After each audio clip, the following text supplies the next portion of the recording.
Welcome friends, गुरुजी Uttarakhandi channel में आपका स्वागत है। आज हम आपके सामने एक नया टॉपिक लाए हैं, एनिमल टिश्यूज़ यानी जंतु उत्तक। जंतु उत्तक स्टार्ट करने से पहले मैं आपको ये बताना चाहूँगा कि हमारी ऐप है वेदर्शी लर्निंग ऐप। आप उसको डाउनलोड कर सकते हैं और अपना कोर्स मनचाहा कोर्स आप परचेज़ कर सकते हैं। आपको ऐप की जो डाउनलोड लिंक है आपको डिस्क्रिप्शन में मिल जाएगी। तो स्टार्ट करते हैं एनिमल टिश्यूज़ से। पिछली वाली वीडियोज़ में हमने एनिमल टिश्यूज़ पढ़े हैं या हमने प्लांट टिश्यूज़ पढ़े हैं यानी वनस्पति उत्तक। अब हम पढ़ने जा रहे हैं जंतु उत्तक। तो शुरू करते हैं हम एनिमल टिश्यूज़ से। बोर्ड में जो भी लिखा है प्लीज़ कंफ्यूज मत होइएगा, बच्चे बिल्कुल मत डरिएगा इसको देख के कि सर ने इतना सारा लिख दिया है, इतना छोटा छोटा है, समझ में नहीं आ रहा है। मैं आपसे बस यही कहूँगा, इस वीडियो को देखते वक्त आप अगर बोर्ड पे भी ध्यान दे रहे हैं तो अपने कानों पे भी ध्यान दें। जो मैं बोल रहा हूँ अगर आप उसको लिख लेंगे और बाद में देखेंगे तो आपको बहुत जल्दी समझ में आएगा। मगर अगर आप ये सोचेंगे कि पहले मैं पॉज कर करके देख लेता हूँ फिर सुनूंगा, वो गलत हो जाएगा। तो इस कंटेंट को ना देखने के बजाय अगर जो मैं बोल रहा हूँ पहले वो आप सुन लें, उसको नोट डाउन कर लें, तो उसमें ये होगा कि 90% ऑफ कंटेंट आपका लिखा हुआ होगा और 10% आपका कंटेंट आप इसमें से देख सकते हो। मगर कोई भी बच्चा ये मत सोचना कि इतना सारा लिख रखा है, इतना छोटा छोटा है, कैसे समझ में आएगा। ये अभी भी मैं आपको बोल रहा हूँ, अगर आप मुझे ढंग से सुनेंगे तो आपको ये जो जितना भी लिखा हुआ है ये आपको बिल्कुल भी टफ नहीं लगेगा। तो स्टार्ट करते हैं हमारे जंतु उत्तक। हमारा जो पहला जंतु उत्तक होता है पहले तरीके का, उसे बोलते हैं एपिथेलियल टिश्यू यानी इसे बोलते हैं उपकला उत्तक। अब जैसे मैंने ये बोला तो आप फटाफट लिख लो कि एपिथेलियल इज इक्वल टू उपकला उत्तक। उसके बाद एपिथेलियल टिश्यू की जो कोशिकाएं होती हैं बहुत ही कॉम्पैक्टली अरेंज होती हैं और इंटर सेलुलर जंक्शन यानी जो आपकी अंतर कोशिकाओं के बीच जो गैप होता है उससे बनी हुई होती हैं।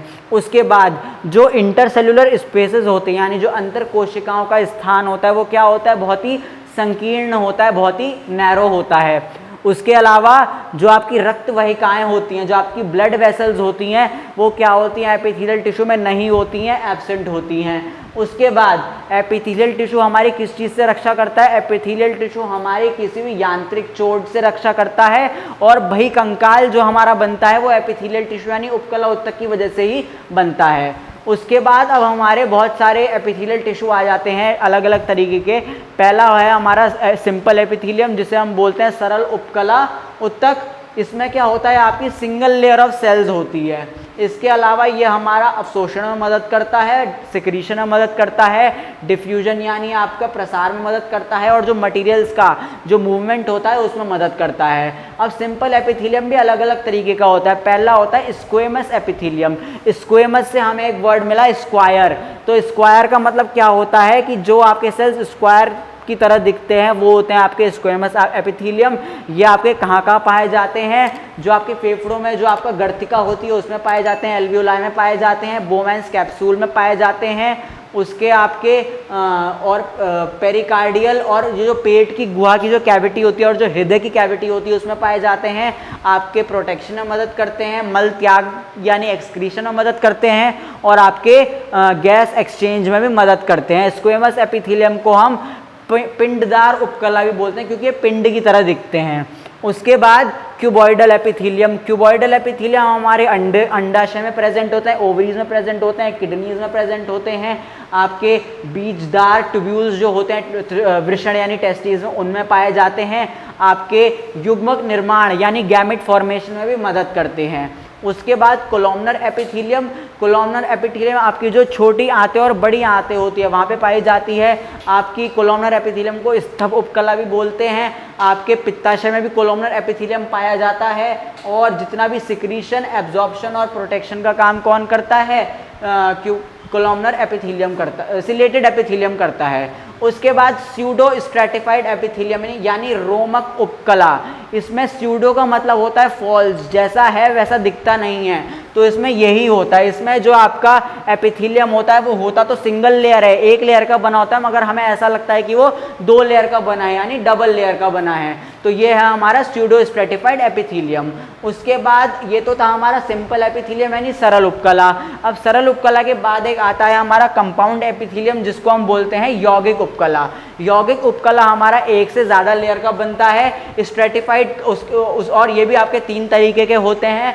पहला होता है हमारा स्ट्रेटिफाइड कंपाउंड एपिथेलियम, जिसको हम बोलते हैं स्तरित उपकला।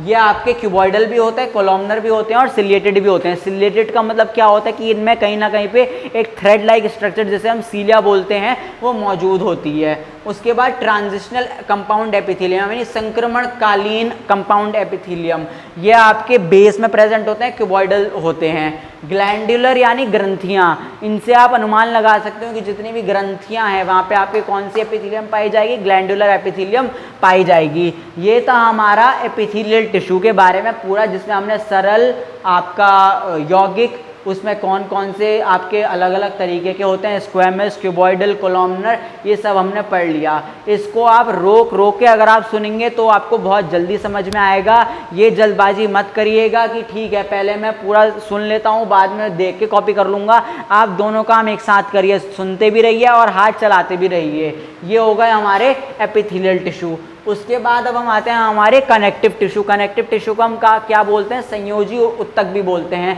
संयोजी उत्तक आपके 3 कंपोनेंट से बना होता है। पहला है आपका अव्यूह, जिसे हम मैट्रिक्स बोलते हैं, आपके फाइबर्स, और अव्यूह में भी आपके कुछ सेल्स आपके क्या होते हैं, बधे हुए होते हैं। जैसे आपके फाइब्रोब्लास्ट, जिसे हम तंतु कोशिका बोलते हैं, एडिपोज यानी जो वसा स्टोर करता है, प्लाज्मा, और हेपरिन जो आपका ब्लड क्लॉटिंग में मदद करता है, मास्ट सेल जिसे हम क्या बोलते हैं, मस्तूल कोशिका भी बोलते हैं, और हिस्टामाइन। ये सब आपके अव्यूह में पाए जाने वाले सेल्स होते हैं। उसके बाद फाइब्रस, फाइब्रस को हम रेशेदार भी बोलते हैं। फाइब्रस टिश्यू आपके कहाँ पे प्रेजेंट होते हैं, कंडरा यानी टेंडन्स में प्रेजेंट होते हैं। उसके बाद फाइब्रस भी आपके 2 तरीके के होते हैं, एरियोलर और एडिपोज।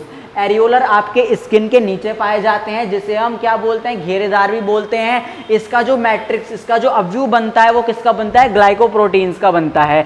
इसमें व्हाइट कोलेजन भी होता है और येलो इलास्टिक फाइबर भी होते हैं। ये किस में मदद करता है, प्रसार यानी डिफ्यूजन में मदद करता है। उसके बाद एडिपोज, एडिपोज आपका बहुत सिंपल है। एडिपोज आपका क्या करता है, फैट को स्टोर करने का काम करता है। आपका ये कहाँ पाया जाता है, हृदय में पाया जाता है, हार्ट में, किडनीज में, आंखों में, आपकी वेल्स में जो ब्लबर होती है उसमें भी ये पाया जाता है। जो एलिफेंट होता है उसके जो ब्लबर होता है उसमें भी पाया जाता है। कैमल की जो ऊंट का कुबड़ होता है उसमें भी पाया जाता है। और ये जो येलो बोन मैरो होती है उसमें भी पाया जाता है। और ये किस में मदद करता है, ब्लड सेल यानी रक्त कोशिकाओं के प्रोडक्शन में मदद करता है। ये हो गया हमारा फाइब्रस। उसके बाद है हमारा सपोर्टिव। सपोर्टिव यानी सहयोगदार। तो सपोर्टिव यानी ये कहाँ पाया जाता है, कार्टिलेज में पाया जाता है, जिसे हम क्या बोलते हैं, उपासिक बोलते हैं। इसमें भी आपका अव्यूह प्रेजेंट होता है। सपोर्टिव टिश्यू का एग्जांपल है बोन यानी हड्डी, जो किसकी बनी होती है, ऑसिन की बनी होती है हड्डी। उसके बाद ये हो गए हमारे आपके कनेक्टिव टिश्यू। उसके बाद एक और तरीके का कनेक्टिव टिश्यू होता है फ्लूइड कनेक्टिव टिश्यू, जो 2 होते हैं, ब्लड और लिम्फ। ब्लड को हम रक्त बोलते हैं, जो कि आपका लाल रंग का होता है। लिम्फ जो होता है आपका कलरलेस होता है, उसका कोई रंग नहीं होता। ब्लड जो होता है वो लाल क्यों होता है, ब्लड लाल होता है हेमोग्लोबिन की वजह से, और हेमोग्लोबिन जो होता है आपका लिम्फ में प्रेजेंट नहीं होता, इसलिए लिम्फ क्या होता है, कलरलेस होता है। उसके बाद ब्लड आपका क्या काम करता है, जितना भी आप खाते हो, जितना भी आप वाटर लेते हो, सारा जो उसका ट्रांसपोर्ट होता है वो किसके हाथों में होता है, ब्लड के हाथों में होता है। आपका सारा खाना किसके द्वारा आपकी पूरी बॉडी में पहुंचता है, रक्त की वजह से पहुंचता है। उसके बाद लिम्फ, एक और फंक्शन है आपका ब्लड का, आपके बॉडी टेम्परेचर को मेंटेन करने का काम करता है और आपके मटेरियल्स के ट्रांसपोर्ट का भी काम करता है। उसके बाद ये थे हमारे फ्लूइड कनेक्टिव टिश्यू। उसके बाद अब हम आते हैं हमारे मस्कुलर यानी जो मांसपेशी वाले जो टिश्यूज होते हैं। इसमें भी आपके 3 तरीके के होते हैं। एक होते हैं धारीदार, ठीक है, एक होते हैं जिनमें धारियां नहीं होती हैं, और एक होते हैं आपके हृदय संबंधी। याद रख लीजिए, जो धारीदार और जो आपके जो धारीदार होते हैं और जो अरेक्तित मांसपेशियां होती हैं, इनका कंट्रोल आपके बस में होता है। ये आप जब चाहो इनका यूज़ कर सकते हो। मगर जो हृदय संबंधित मांसपेशियां होती हैं वो 24 घंटे चलती रहती हैं। आप ये बोल सकते हैं कि वो कभी थकती नहीं है। जैसे आपका हार्ट है, क्या आपके हार्ट का धड़कना आपके बस में है, नहीं है, ये अपने आप होता है। क्यों, क्योंकि इसमें कौन कौन सी मसल्स प्रेजेंट है, इसमें कार्डियक मसल प्रेजेंट है यानी हृदय संबंधी मांसपेशियां प्रेजेंट हैं। आपकी जो कार्डियक मसल्स होती हैं वो सिर्फ आपकी हृदय में प्रेजेंट होती हैं, इसके अलावा ये कहीं और प्रेजेंट नहीं होती हैं। उसके बाद जो आपकी स्ट्रेटेड होती हैं, आपका 40% आपका बॉडी का जो वेट होता है वो कौन कवर करती है? धारीदार मांसपेशियां कवर करती हैं। ये आपकी बॉडी को एक अच्छा सा शेप प्रदान करती हैं, ठीक है। अनस्ट्रेटेड मसल्स यानी अरेखित मांसपेशियां, ये आपके बॉडी के पिछले हिस्से में पाई जाती हैं। ये आपके ईसोफेगस में प्रेजेंट होती हैं, घेगा में प्रेजेंट होती हैं, आपके मूत्राशय में प्रेजेंट होती हैं, आंतों में प्रेजेंट होती हैं, आपके स्किन में प्रेजेंट होती हैं, आपकी आंखों की पुतलियों में प्रेजेंट यानी इरिस में प्रेजेंट होती हैं, और आपके ब्लड वेसल्स में प्रेजेंट होती हैं। यह आपका एक पेरिस्टालसिस एक काम होता है, उसमें मदद करती हैं। उसके बाद जो आपकी धारीदार होती हैं, ये हो गया। उसके बाद अब हम बात करते हैं कार्डियक मसल। कार्डियक मसल को हम दिल की मांसपेशियां यानी हार्ट मसल्स भी बोलते हैं। ये आपकी ब्रांच्ड होती हैं और ये आपकी इनवॉलेंट्री होती हैं, और इनको हम क्या बोलते हैं? हृदय संबंधी भी बोलते हैं। उसके बाद हम हमारा लास्ट टिश्यू है नर्वस टिश्यू। नर्वस टिश्यू आपका किसका बना होता है? एक न्यूरॉन का बना होता है। जैसे हमारी बॉडी की फंक्शनल यूनिट क्या है? सेल है, कोशिका है। वैसे ही नर्वस टिश्यू का आपका फंक्शनल यूनिट क्या होती है? न्यूरॉन्स बोलते हैं। न्यूरॉन्स का एक स्ट्रक्चर होता है जो आपको पीछे स्क्रीन में दिख रहा होगा, न्यूरॉन का डायग्राम। उसमें आप देखेंगे आपको एक सेल बॉडी दिखेगी जिसे हम कोशिका पिंड बोलते हैं। सेल बॉडी में आपका साइटोन होता है। साइटोन आपका किस में मदद करता है? प्रोटीन की सिंथेसिस में मदद करता है। उसके अलावा साइटोन में आपका न्यूक्लियस भी होगा और डेंड्राइट्स भी होंगे। डेंड्राइट्स आपके छोटे छोटे स्ट्रक्चर हैं जो सेल बॉडी से आपको निकलते हुए पीछे स्क्रीन में दिख रहे होंगे। और न्यूक्लियस यानी नाभिक, ठीक है। न्यूक्लियस का मतलब होता है नाभिक, तो आपके साइटोन में नाभिक भी है और डेंड्राइट्स भी है। सेल बॉडी को हम कोशिका पिंड बोलते हैं। अगर ये सारी चीज़ें आप हल्के हल्के करके सुनेंगे ना, तो आप ये आसानी से कॉपी में नोट डाउन कर सकते हैं। बाकी बहुत ही आसान है, जंतु ऊतक बहुत आसान टॉपिक है। आप अगर कंपेयर करके पढ़ेंगे तो आपको बहुत अच्छे से समझ में आएगा। अगर आप रटने के हिसाब से पढ़ेंगे तो आपको कुछ भी समझ में नहीं आएगा। तो मेरी राय आपसे यही रहेगी कि आप जो भी पढ़ें बहुत ही हल्के हल्के पढ़ें। एक बार ऐसा नहीं है कि एक बार ही सुनने में आपको पूरा लिखना है, नहीं। आप हल्के हल्के पॉज कर करके अगर आप वीडियो देखेंगे और सुनेंगे और अपने हाथ भी चलाएंगे तो आपके लिए बहुत आसान हो जाएगा पूरा कंटेंट कॉपी में नोट डाउन करना। अगर आप सोचेंगे कि मैं इसको पॉज करके देख देख के जूम कर करके लिखता हूं, तो नहीं, वो नहीं काम करेगा। आप अगर सुनेंगे और साथ बाय साथ आप सिर्फ लिखते भी रहेंगे ना, आप चाहे बाद में देख लें, आप वर्ड्स बाद में देख लें, मगर एक बार आप सुन के लिख लेंगे तो आपको बहुत आसानी होगी। क्योंकि देखिए ऐसा है, कंटेंट बहुत ज़्यादा है, मगर अगर मैं इसको बार बार रिपीट कर करके लिखता तो आपका टाइम वेस्ट होता। इसलिए मैंने कम शब्दों में पूरा कंटेंट लिख रखा है। बस मेरी रिक्वेस्ट आप लोगों से ये है कि जल्दबाजी मत करिएगा। आप इसको बहुत ही हल्के हल्के सुन के लिखिएगा तो आपको बहुत जल्दी समझ में आ जाएगा। एपिथेलियल टिश्यू में कंफ्यूज मत होइएगा कि इतने सारे टाइप्स के हैं तो मैं कौन सा करूं। आप ना याद रख लीजिए, स्क्वेमस यानी स्क्वायर। ये हिंदी मीडियम वालों के लिए भी एक ट्रिक मैं बोल रहा हूँ। स्क्वेमस यानी स्क्वायर शेप, क्यूबॉइडल माने क्यूब शेप, कोलमनर माने कॉलम्स यानी ब्रांचेस, सिलिएटेड माने जिनमें सीलिया प्रेजेंट होता है। तो ये आपके अलग अलग ये शॉर्ट ट्रिक्स है जिनसे आप याद रख सकते हो कि कौन सी वैरायटी में का कहने का मतलब क्या है।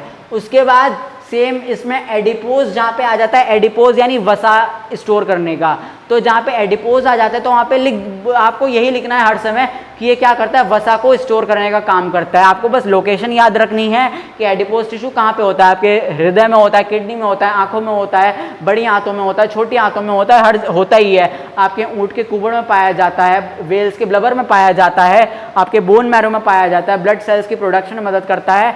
आपको ये सारी चीज़ें याद रखनी है। हल्के हल्के करेंगे तो आपको सब समझ में आएगा, जल्दबाजी करेंगे तो कुछ भी समझ में नहीं आएगा। तो यही था हमारा आज का टॉपिक, जंतु ऊतक। आई होप आपको ये टॉपिक समझ में आया होगा। कोई भी दिक्कत होती है आप व्हाट्सएप ग्रुप से जुड़े हैं, आप कांटेक्ट कर सकते हैं। आपकी डाउट को हम यहाँ हैं सॉल्व करने के लिए। Thank you for watching us. For more online courses, download Vedasri